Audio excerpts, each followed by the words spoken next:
Gusto mo kayo? Kaya nabati nyo naman yung mga katabi nyo. Mamaya, bago tayo mag-uwian, huwag nyo pong makalimutan kung masakit at batiin yung ating mga kamatiran. Tayo muna po ay sandaling yuko, tayo po ay manalangin. Ama nating Diyos na banal, kami po ay nagpupuri sa iyo, nagpapasalamat sa iyong kabutihan, sa iyong pag-ibig sa bawat isa. Salamat po, Panginoon, sapagkat itong araw na ito, kung linggo ito, Panginoon, ay para sa iyo. Nagkakatipon-tipon kami, Panginoon. Nagkakasama-sama kami, Panginoon, mga kapatid, ng mga anak mo, Panginoon. Salamat po, Panginoon Diyos, sapagkat meron kami ganitong pagkakataon at oras na makasamba sa iyo, makakanta sa iyo, makapagbigay sa iyo ng bilang mataas na papuri. Samahan mo po kami, Panginoon, sa mga nakatira po namin ng oras. Samahan kami ng Banal na Espiritu sa pagbubulay-bulay ng iyong mga salita o Diyos. Mas siya po ang maging tagapagturo, ikaw po ang mag-guide sa bawat isa, ikaw po ang umibok sa puso at isipan ng bawat isa, Panginoon. At tunay na ikaw po, Panginoon Diyos, ang magbigay ng pagpapalang spiritual na nagmumula sa iyo, Diyos. Alisin mo, Panginoon, ang lahat ng mga hadlang sa gabal na ginagawa ng kaaway. Lahat mo na ito, Panginoon, pinagpapasalamat namin, pinadalangin namin. Sa tanging pangalan ng aming Panginoong Jesus. Amen.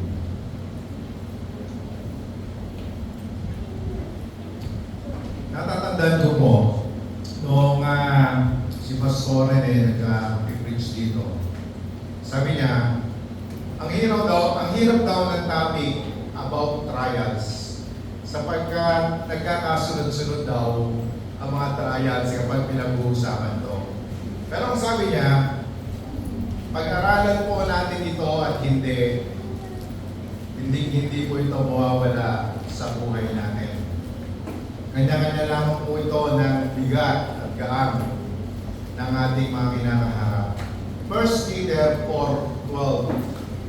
Dear friends, do not be surprised at the fiery ordeal that has come on you to test you, as though something strange were happening to you.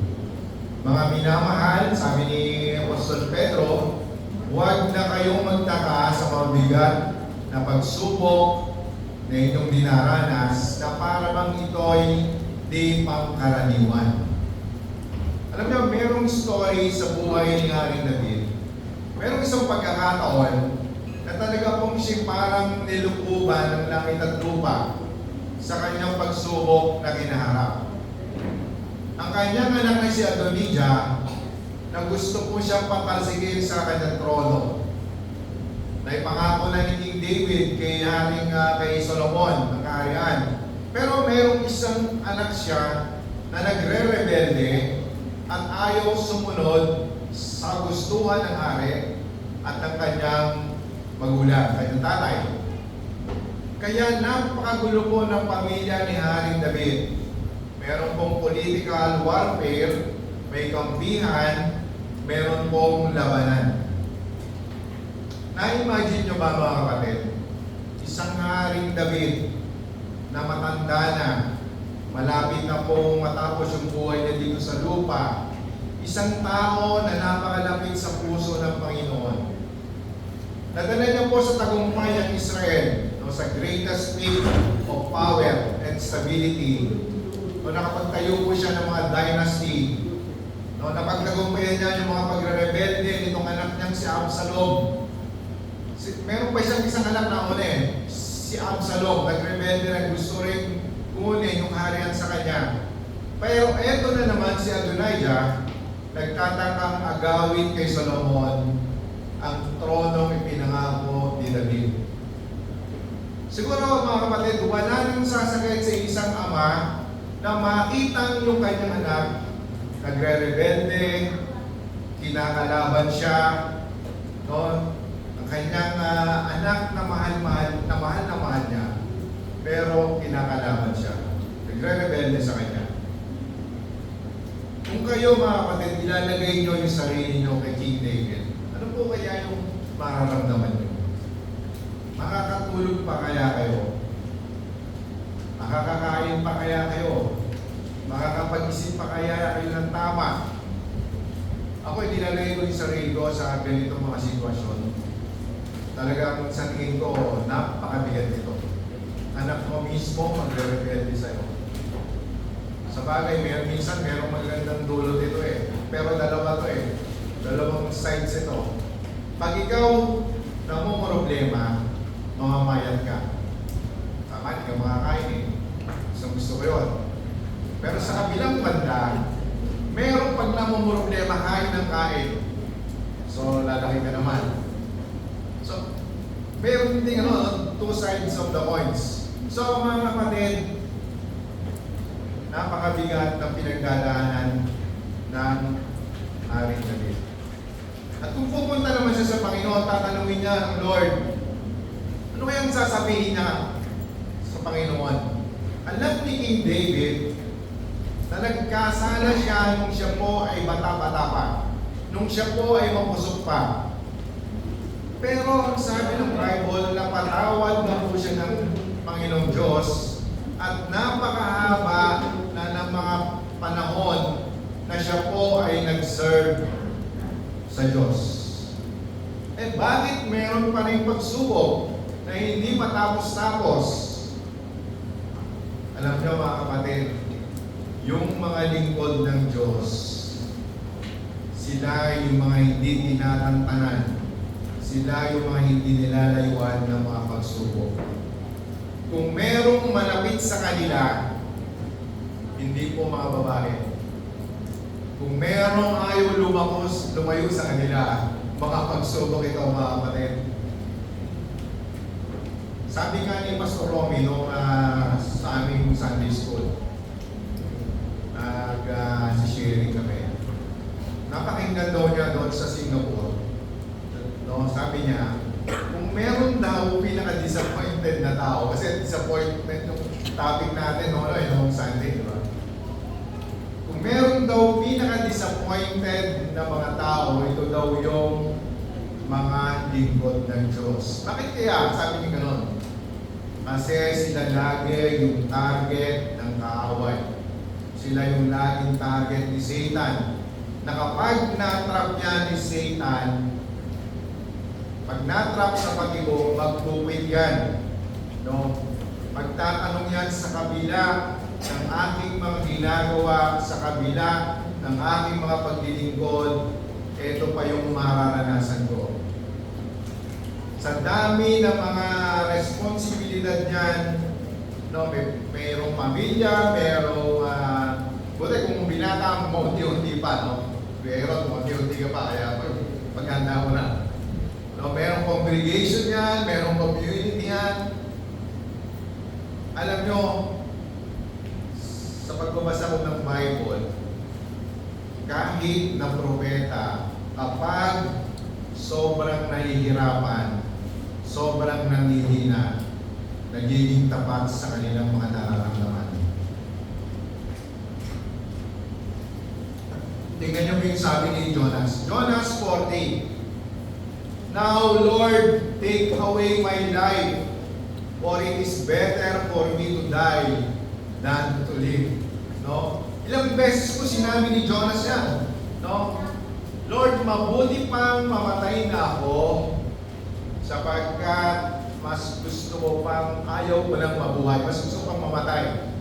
Kasi hindi nagustuhan ni Jonas yung mga nangyayari sa kanya, hindi naibigay ng Panginoong Diyos, yung mga kagustuhan niya, yung mga plano niya.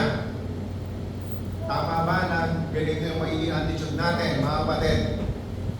Ang sabi sa tulad ng senior ni Bradleo, sabi sa data, 42% ng mga lingkod ng Diyos nagpo-quit.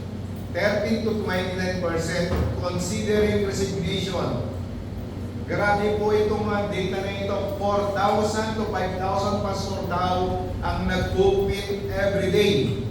Bakit kaya may mga ganito?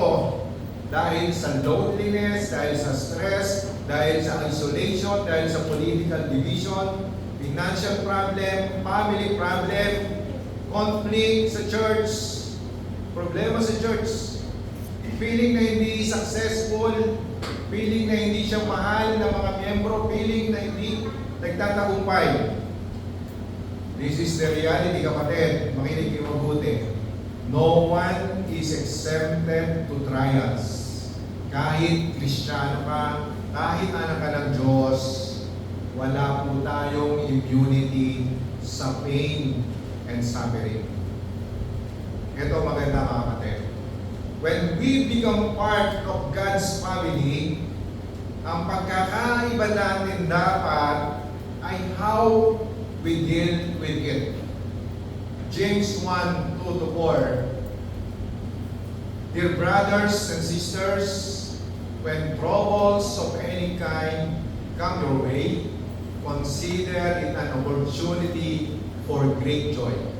For you know that when your faith is tested, your endurance has a chance to grow. So let it grow. For when your endurance is fully developed, you will be perfect and complete, needing nothing. So napakaganda pala, mga kapatid. No, kailangan lang i-embrace natin yung ating adversity. Napakalinaw po ng turo ng Scripture. Ang ginamit po ay when, hindi po if. Ibig sabihin, dadating at dadating po talaga itong mga trials. No?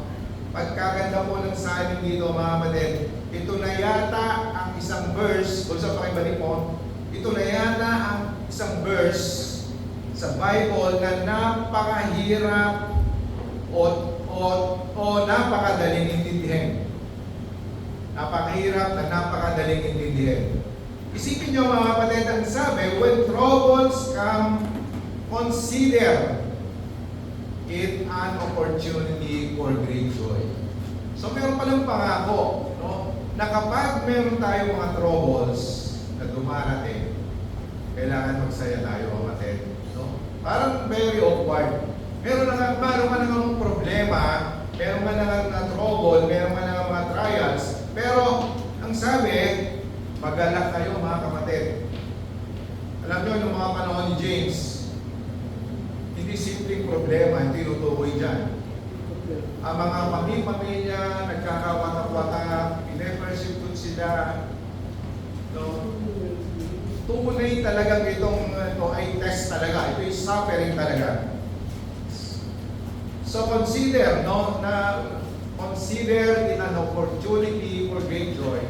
Sapagkat dito, matetest yung ating pananampalataya. And your endurance has a chance to grow. Maganda po yung word na endurance, mga kapatid. No? Sa Tagalog, parang maganda sa Tagalog endurance. Pagtitiis. No? Sa pagtitiis, may chance po tayong lumago. No? So embrace it. Wag po tayong magkunwari na wala. Sapagkat kapag yung endurance mo o yung pagtitiis mo ay na fully developed, you will be completed. Need nothing. Kapatid, nakalagay niya, no? No? Napawaw ako sandali sa mga ganitong sitwasyon. Sabi, you will be perfect and complete. No? Alam nyo yung life of endurance, yung buhay na may pagtitiis. Sino po dito yung nag-gym? Wala dito si Kuya TJ, nag-gym yun. No, meron dito si Kuya Sam, nag-gym yan. Nagbubuhat. Alam nyo, dati po, nung matapat ako, nagbubuhat din ako. No, may mga apps din ako dito, kaya lang napunta sa dito lahat. Dati may mga pandisal ako dito, ngayon naging na. Naging muna yun na. May 6 pa ako dati. Hitting aside, yung nagbubuhat ng napakabibigat, yung mga dumbbell, ng mga barbell, kaya nyo po yung buhatin ng ilang beses lamang. Pwedeng isa, pwedeng dalawa, hanggang 3. Sobrang bibigat niya. Pero yung magagaang, pwede nyong gawin yan ng repetition. Madaming beses kaya niyo po yan. At yan po yung nag-produce ng endurance. Ganon din po sa pagbabike. Sa pagbabike, kapag ang mga binabike mo pataas, sandali lang magpapahinga ka na. Hindi katulad na kapag patag, ang dami mong mararating, ang dami mong pupuntahan, yun po magpo-produce ng endurance. Yung mabibigat na problema na dumadating sa buhay natin, mga kapatid, maaaring very painful ito, pero mabilis naman po itong napatapos. Pero mabilis ito nawawala. Pero siya na po yung manageable. Hindi po ito imposibleng mangyari. Ma-manage po natin. Yung mga katulad po ng mga walan ka na mahal sa buhay, ng mga minamahal, ng trabaho, masunugan. Yan po yung mga mabibigat, sobrang mabibigat na dumadating sa ating mga buhay. Para sa akin, kapatid, sabihin niyo po ito kung tama. Ang problemang pinakamahirap i-overcome ay yung problemang parang hindi matapos-tapos. Yung problemang paulit-ulit, yung problemang hindi malutas-lutas, yung problemang pag-gising mo, kaharap mo na, nandiyan na. Yung problemang pabalik-balik, no, ayaw kang iwan, ayaw kang tantanan. Yung kadi-devotion mo lamang, nagpe-pray ka pa lang, no, nandiyan na sila. Kumakaway-kaway na, nag-ano na, nag-good morning na rin sila. Romans 5:3-4. Not only so, but we also glory in our sufferings, because we know that suffering produces perseverance, character, and character, hope. Sana sa ulo natin ito, mga kapatid. Itong verse nito. Basta balik mo, maganda yung verse niyo. Not only so, but we also glory in our sufferings, because we know that suffering produces perseverance, character, and character, hope. Parehas po yung pinupunto ni Apostol Pablo sa sinasabi ni James na kapatid ng ating Panginoong Hesus. Adversary, pakilagay mo bunso, adversary develops endurance. Endurance produces character. And people of character become people of hope.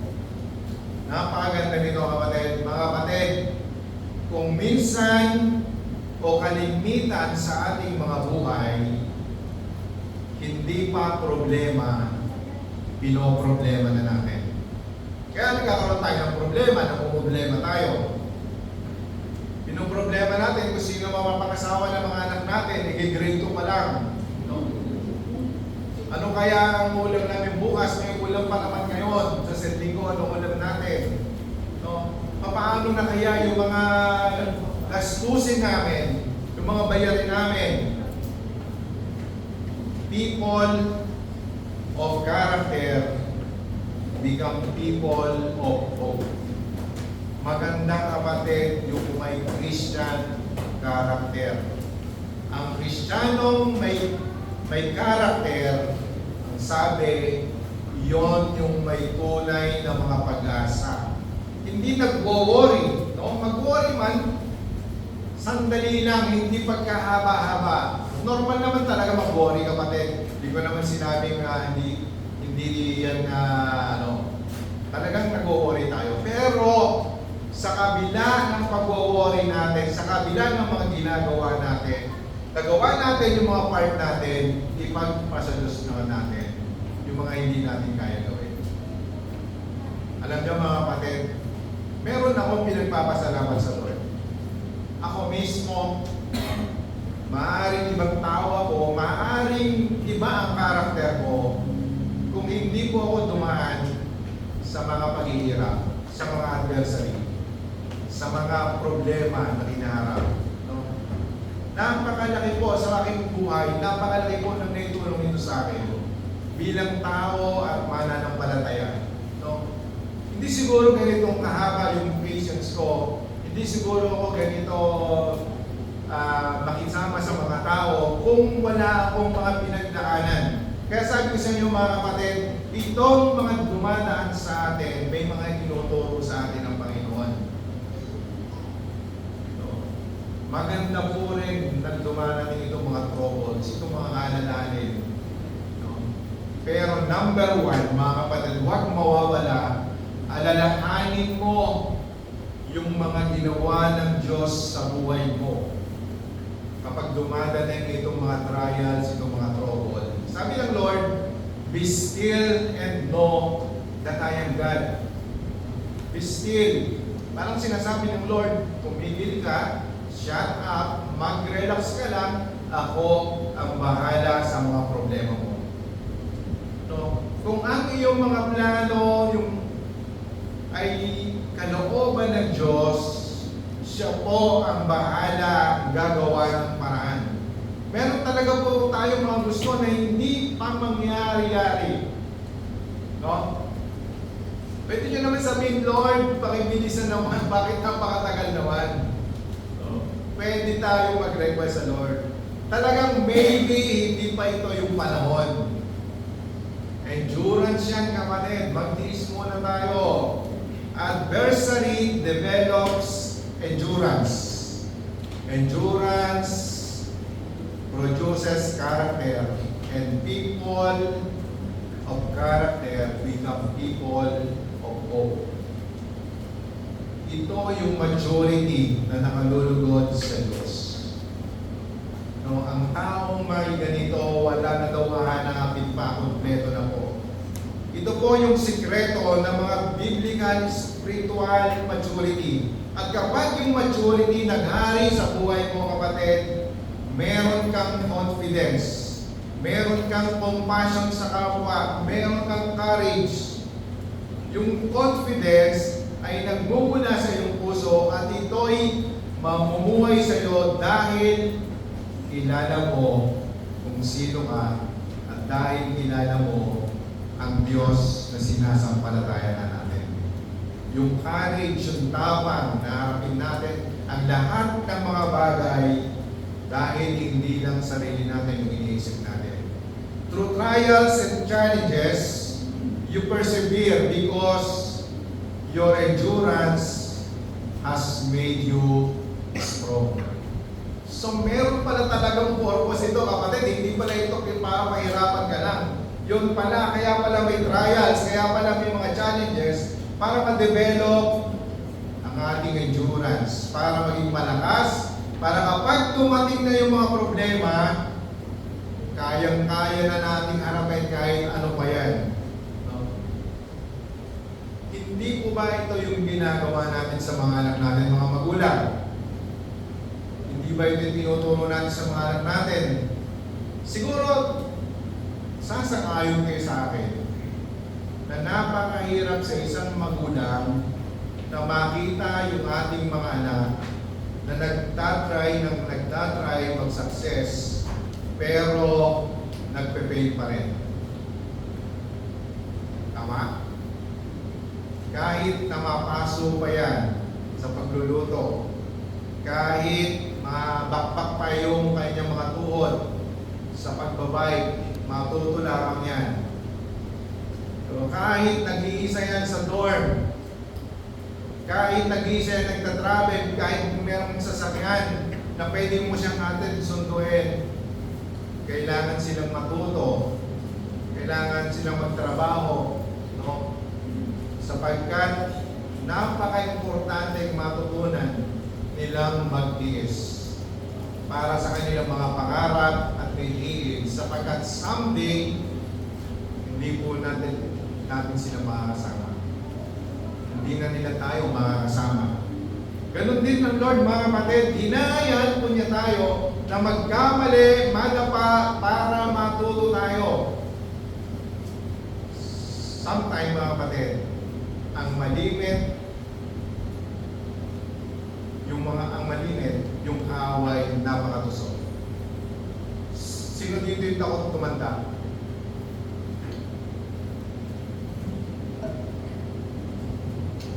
Sino hindi mo nga ayaw tumanda? Wala. Ako lang. Alam niyo mga kapatid, aminin po natin na kahit nahihirapan tayo ng konti, may problema man o wala, ayaw nating tumanda. Ayaw muna natin mawala dito sa lupa. Tama? Psalm 71:9. Tingnan natin yung sabi ni Haring David. Your righteousness, God, reaches to the heavens. You have done great things, who is like you, God. Parang may translation. Sabi niya, 9, bunso, 19 pala yun, no? Nakaka-relate ba kayo dito sinabi ni Haring David? Sabi niya, cast me not off in the time of old age, forsake me not when my strength faileth. Sabi niya, Panginoon, tumatanda na ako, nagkakaedad na ako, sana akong mo ko pabayaan, na kapag yung aking lakas nawawala, sana nandyan ka palagi, Panginoon. Nakaka-relate ba kayo dito, mga seniors? No, ako'y nakaka-relate dito. Pagkamat ako pa'y bata-bata ka ng konti. No? Kapag nakikita natin yung mga picture natin 5 years ago, ano yung nakita nyo? Laki ng diferensya, no? Di ba? Parang ang guwapo pa natin, ang gaganda pa 5 years ago, pero ang laki ng pinagbago. Minsan 2 years lang ako ba ito? Parang hindi ko ito. Dati ang aking mga katawan ay maladonis, parang mga ganyan. Pero bakit kayo yung mga parang nag-iba agad, no? Ba't ganon? Yung kutis nyo parang manasupla. Parang baby. Ngayon, pag nakita natin medyo ba, kulubot-kulubot na itong aking mga hindi natin sa lamin. Meron konting pangamba kapatid, kahit hindi nyo aminin, no? Tumatanda na pala ako. Habang nagkakaedad tayo, kapatid, habang umihina tayo, nagkakasakit tayo. Alam niyo, si Pastor David Jeremiah, sabi niya, noong 1994, sa kanyang physical examination, ang kanyang pinakahuling word na ina-expect ay yung word na cancer. Sikat siyang pastor, talagang marami po siyang mga programa sa TV, sa radio, marami sikat siyang gumagawa ng mga libro. Pero tinamaan po siya ng cancer. No? Katulad po ng kahit sino tinatamaan, dinadapuan po ng sakit, lalo na kapag tumatanda. Ito po ang isa sa mga masakit, kapatid, ng mga patibong ni Satanas. Isa pa ito, yung mga nagdudulot sa atin ng mga sakit, ng mga trials, yung mga mas malalapit sa atin, ang gumagawa para tayo magkaroon ng pagsubok ng trials. Tingnan nyo kay King David, anak niya yung pinagmumulan ng kanyang mga sufferings, ng kanyang mga trials. At ito pa mga kapatid, meron pa kayong alam sa verse sa Bible na mismong ang Lord ang nagbibigay ng trials, ng mga severe trials. Sabi ng Psalmist, Psalm 71:19-20, Your righteousness, God, reaches to the heavens. You have done great things, so is like you. Though you have made me see troubles, many and bitter, you will restore my life again. From the depths of the earth, you will again bring me up. So dito na ang pagkakalinaw mga kapatid. Sabi, though you have made me see troubles, pagamat binibigyan tayo ng problema ng Lord, ng troubles, ng mga testing, ang sabi diyan, i-restore pa rin tayo ng Panginoon at hindi tayo pababaya malubog sa ating pagkakadapa. No? Bakit kaya hinahayaan ng Diyos itong mga trials, mga kapatid? O sometimes, Siya mismo ang nagbibigay ng testing. Ito po yung nakita ko mga kapatid. Ang matatalinong magulang, mahal na mahal din na yung kanilang mga anak. Ang mga nanay, yung mga tatay, hinahayaan nilang ma-experience yung pain ng kanilang mga anak. Why? Dahil doon, sa pamamagitan doon po sila natututo na hindi kayang ituro ng magulang. Di ba tama yun mga kapatid? O anak, papasukin ko sa sarili ko ha. Tingnan mo kung masasaktan ka. Walang gano'n, di ba? Anak, gagasgasin mo yung tuhod ko para maramdaman mo na masakit magasgasan ng tuhod. Kailangan sila mismo, kapatid. Kailangan tayo mismo ang makaranas. Yes, masakit sa mga magulang na makitang magsaber ang mga anak. Pero mas masakit sa magulang na makita ang kanilang mga anak na hindi nag-grow at hindi nagmamature sa tamang panahon. Kapag yung bata 10 years old na, dinadayaperan pa, pinapadede pa, pinakalo-kalo pa, hindi na normal yun. Abnormal na yung mga no? God sends trouble into our lives so as to strengthen us and to make us better children in His family. So yung pala kapatid, no? Para mapalakas tayo at para maging isang mas matibay, mas mabuting anak ng Diyos sa kanyang pamilya. Hindi naman sila natatanong mga kapatid, paano napakasadista naman ni Lord? Mahihirapan pa ako para ako matuto. Bibigyan pa ako ng trials para malaman ko lang mahal ako ng Diyos para lang ako tumibay. Para maging better ako. Ganito ba dapat nating tingnan itong mga bagay nito mga kapatid? Hebrews 12:6. Nalimutan na ba ninyo ang panawagan ng Diyos sa inyo bilang mga anak niya? Mga salitang nagpapalakas ng loob. Anak ko, huwag mong baliwalain ang pagtutuwid ng Panginoon at huwag kang panghihinaan ng loob kapag ikaw ay dinidisiplina niya. Sapagkat dinidisiplina ng Panginoon ang mga minamahal niya at pinapalo ang itinuturing niyang anak. Napakaliwanag kapatid ng sabi ng Bible, kapag pinapalo ka, kapag dinidisiplina ka, ikaw ay mahal ng Diyos at itinuturing kang tunay na anak.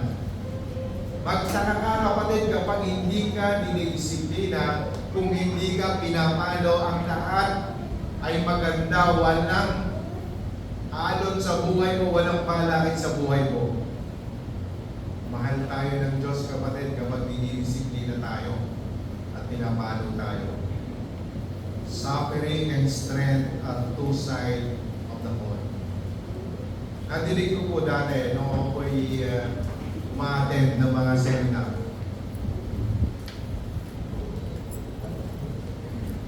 Sabi nung tagapagsalita, God doesn't greatly use someone until He crosses him. Maganda, sabi ko, ganda nun ha. Nagustuhan ko yun. Hindi daw gagamitin ng Diyos ang isang tao hanggat hindi siya pinupulbos o dinuduro. Sabi ko, ganda nun ha. Pero nag-pray ako sa Lord. Sabi ko, Lord, sana accepted ako. Lord, baka naman pwedeng lampasan mo na ako. Pabayaan mo na lang sila. No? Huwag na akong isama. Pabayaan mo na akong dumiretso na lang sa ministry without feeling the pain. Huwag mo na akong mahirapan. Wala na talagang mga sakit. Sa kanila lang naman isa yung sakit. Pakit ng prayer ko, no, mga kapatid. Pero malinaw na malinaw ang sagot ng Lord. Walang exception. 1 Peter 5:10. Pagkatapos ninyong magtiis sa loob ng maikling panahon, ang Diyos na siyang pinanggagalingan ng lahat ng pagpapala, ang siyang magbibigay sa inyo ng kagalingan, katatagan, at lakas ng loob, at siyang pundasyong di matitinag. Siya tumawag sa inyo upang makibahagi kayo sa kanyang walang hanggang kaulwalhatian kasama ni Kristo. So meron talagang pag-asa, kapatid. Maiksi lang naman daw ang ipagtitiis natin. No? Ang Diyos na pinanggagalingan ng lahat ng pagpapala, ang siyang magbibigay sa atin ng kagalingan kapag may sakit, no? Katatagan at lakas ng loob. At isang pundasyon na hindi matitinag. At makikibahagi tayo, kapatid, sa isang walang hanggang kaluwalhatian pagdating ng panahon. Pag nawala na tayo dito sa lupa, kapatid, hindi po mawawalan ng saysay yung pagtitiwala natin sa Diyos, yung paglalagak natin ng trust sa Panginoon, yung pananampalataya natin sa Panginoon. Si Charles Spurgeon, isang napakakilala na evangelist ng mga matandang na siguro ito, matagal na panahon na. Alam niyo, namatay siya, 57 years old pa lamang siya. Tinamaan ng depression, tinamaan ng anxiety, 3,500 sermon nagawa niya, nakagawa rin siya ng books ng 135. No? Pero tinamaan pa rin po siya ng depression and anxiety.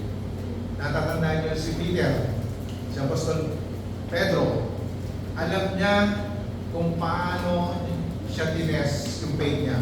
3 beses niyang pinagkano ng Panginoon. 1 Peter 1:7, ito sabi niya, ang ginto pagamat nasisira ay pinapadaan sa apoy upang malaman kung talagang dalisay. Gayon din naman ang inyong pananampalataya na higit na mahalaga kaysa ginto ay sinusubok upang malaman kung ito ay talagang tapat. Sa gayon kayo'y mapupurihan, dadakilain at pararangalan sa araw na mahayag si Kristo. So talaga pong tinetes, kapatid, yung ating faith na parang ginto, na bagamat nasisira pero pinadadaan pa rin sa apoy upang malaman at maging dalisay pa ito, mga kapatid. Ito dapat yung mga response natin sa trials sa ating mga believers. Una, remember the character of God. Una, remember the character of God. So, hindi na natin babasahin. Kailangan kilala natin ang Panginoon Diyos. Para malaman mo yung purpose mo sa buhay, kailangan kilala natin ang Panginoon Diyos. Alam nyo, kapag kilala natin ang Diyos, kapag alam natin yung karakter ng Diyos, lahat ng mga tanong natin sa buhay, masasagot. Kaya kailangan, kapatid, kilala natin kung sino yung sinasampalatayanan natin. Pangalawa, review the compassion of God. Psalm 71:6. Deliver me, my God, from the hand of the wicked, from the grasp of those who are evil and cruel.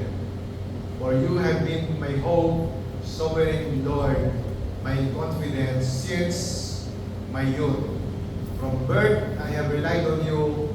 You brought me forth from my mother's womb. I will ever praise you. Mga kapatid, sandaling meron tayong pinagdadaanan, reviewin natin kung ano yung mga nagawa sa atin ng Lord. Yung compassion ng Panginoon sa atin. Kailan ba tayo pinabayaan ng Panginoon? Lalahanin natin, kapatid, yung kahabagan ng Diyos. Ang araw po sumisikat sa mga anak ng Diyos, at even, sabi sa Bible, sumisikat din ito sa mga masasama. Ganoon kabuti ang Panginoon. Hindi pwedeng yung mga anak ng Diyos lang ang tatamaan ng sikat ng araw. Even mga mga hindi anak ng Diyos, tatamaan ng sikat ng araw. Kaya kapatid, meron tayong mga dinadaanan ngayon. Reviewin natin yung past. Mga kabutihan ng Panginoon. Pangatlo, don't even think about quitting. Hebrews 12:1. Therefore, since we are surrounded by such a great cloud of witnesses, let us throw off everything that hinders and the sin that are so easily entangles, and let us run with perseverance the race marked out of us. Don't even think na magpukwit tayo, kapatid. Yes, tayo po'y tutulungan ng Panginoong Diyos, pero dapat, kailangan, tulungan po din natin ang ating mga sarili. Pang-apat, stay focused on the goal. Hebrews 12:1-3. Saan na? So, 2 and 3 na. Nabasa natin yan. Babalikan natin. Fixing our eyes on Jesus, the pioneer and perfecter of faith, for the joy set before him, he endured at the cross, scorning its shame, and sat down at the right hand of the throne of God. Consider him who endured such a position from sinners, so that you will not grow weary and lose heart. Kailangan lamang, kapatid, mag-focus tayo sa ating goal. You have need of endurance. Hebrews 10:35-36. Kaya huwag kayong mawawalan ng pananampalataya sa Diyos, sapagkat dakila ang naghihintay ng gantimpala sa inyo. Kinakailangan kayo'y magtiis upang masunod ninyo ang kalooban ng Diyos at matanggap ninyo ang kanyang pangako.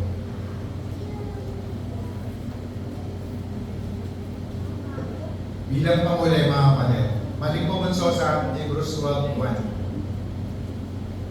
Ito, mga kapatid, ang tagal kong nakikipagbuno sa verse na ito. Hindi ko talaga maintindihan itong verse na ito. Hebrews 12:1. Therefore, since we are surrounded by such a great cloud of witnesses, let us throw off everything that hinders and the sin that so easily entangles, and let us run with perseverance that the race marked out of us. Kapag sinabi ng writer, mga kapatid, ng Hebrew, itong mga heroes of faith, pag meron po kayong time, basahin niyo po yung Hebrews 11. Napakaganda po. Nandun po yung mga bayani ng pananampalataya. Nandun sila Abraham, sila Jacob, sila Noah, sila Joseph. Nasabi sila po'y naligtas sa pamamagitan ng pananampalataya. Hindi po sa pamamagitan ng mabubuting gawa, sa pananampalataya, mga kapatid. So dito kapag sinabi po, kailangan may maintindihan natin ito, itong unang praise. Kapag sinabi po ng writer ng Hebrew, itong mga heroes of faith, itong mga champions of faith, yung witnesses, merong dalawang klaseng witnesses. Isa yung seeing witnesses and saying witnesses. Kapag ganito yon, kapag nakakita ka ng aksidente sa daan, sinasabihan natin siya o ikaw na witness mo yung event. So ang tawag doon ay seeing witness. They see it. No? At kapag sila po yung pinatawag doon sa korte para mag-testify, sila'y magiging saying witnesses. No, ang mga witnesses po dito sa chapter 11, sila Noah, sila Abraham, sila Joseph, sila Moises, sila po, ang ibig sabihin, ay mga saying witnesses. Ibig sabihin, kapatid, ang pagkakaalam ko dati dito, sila po'y parang nasa balcony ng heaven, pinapanood tayo. Na parang gano'n ang pagkakaalam. Hindi po gano'n yung kapatid. Ibig sabihin, hindi sila parang nasa balcony ng langit at pinapanood tayo. It means, they are witnesses to us, inspiring us with the testimony of their faith, perseverance, and endurance. Na hindi masasayang, kapatid, sila yung tunay na nagpapatotoo na hindi magsasayang yung ating mga pagtitiwala at pagsampalataya, pagpapagal natin sa Panginoon. Ito yung iiwan ko sa inyo, mga kapatid. Maaaring meron tayong mga pinoproblema. Maaaring meron po tayong mga pinagdadaanan. But I believe it can be victorious.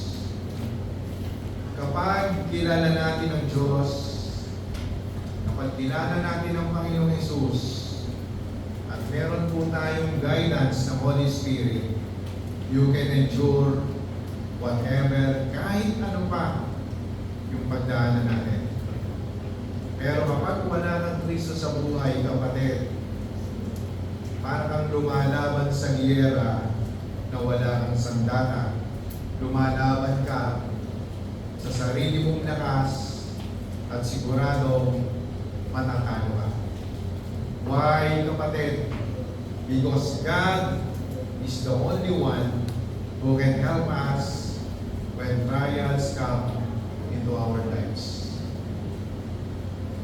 Alam nyo, mga kapatid, ang Diyos nagpapaulan sa lahat, sa mga makatwiran, sa mga just at mga unjust.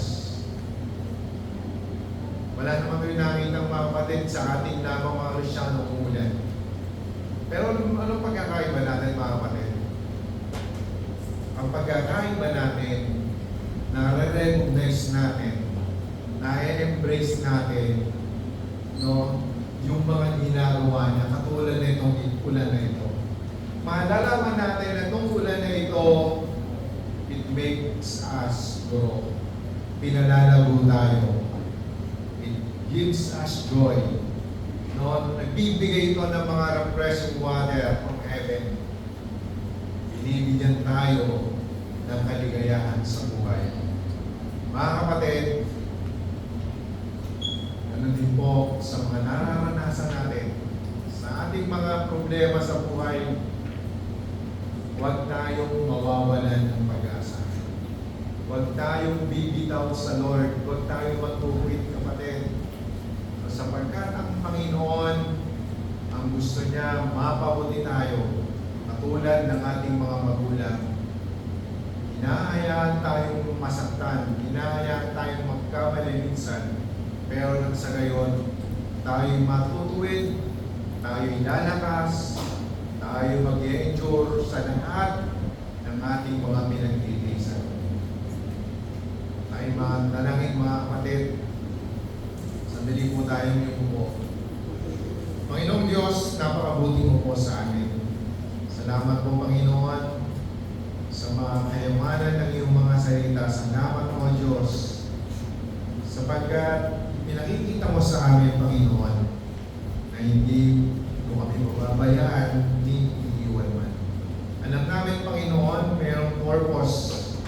Bakit kung minsan, hinahayaan mo kaming masaktan, magkamali, mag-fail sa aming mga naisin sa buhay. Alam namin, Panginoon, meron kang purpose, Panginoon Diyos. Kaya, Panginoon, amin pong hiling at dalangin sa amin pong mga kahinaan, sa amin pong mga pagkukulang sa iyo, Panginoon. Gawin mo po kaming matatag, gawin mo po kaming isang anak na masunurin na hindi nagre-rebelde sa iyo, Panginoon. Salamat po ng maraming Panginoon, sa lahat ng mga anak mo na narito, kayo din sa mga anak mo wala dito, na may mga dinadaan ng problema, O Diyos. Gumawa ka, Panginoon, sa aming mga buhay. Ipakita mo, Panginoon, sa aming mga buhay na Ikaw ang Diyos na buhay, nangangalaga sa amin, nagbibigay ng solusyon sa mga problema namin, Panginoon. Maraming mong salamat, Panginoon, sapagkat Ikaw ang Diyos na kailanman hindi nagkakamali. Kailanman nakikita mo ang aming mga puso at isipan. Panginoon, baguhin mo po ang aming mga puso at isipan na mayroong mga hinanakit, mayroong mga hindi mapatawad, Panginoon. Kaya, O Diyos, samahan mo po kami sa aming mga buhay dito sa lupa habang kami pinandito, Panginoon. Salamat po ng maraming po, O Diyos, sa iyong kapangyarihan, sa iyong pag-ibig sa amin. Lahat po na ito, aming pinagpapasalamat sa iyo. Binabalik namin ang papuri, lahat ng pasasalamat sa iyo, Panginoon Diyos. Ito po ay aming dinadalangin sa tanging pangalan ng Panginoon Diyos.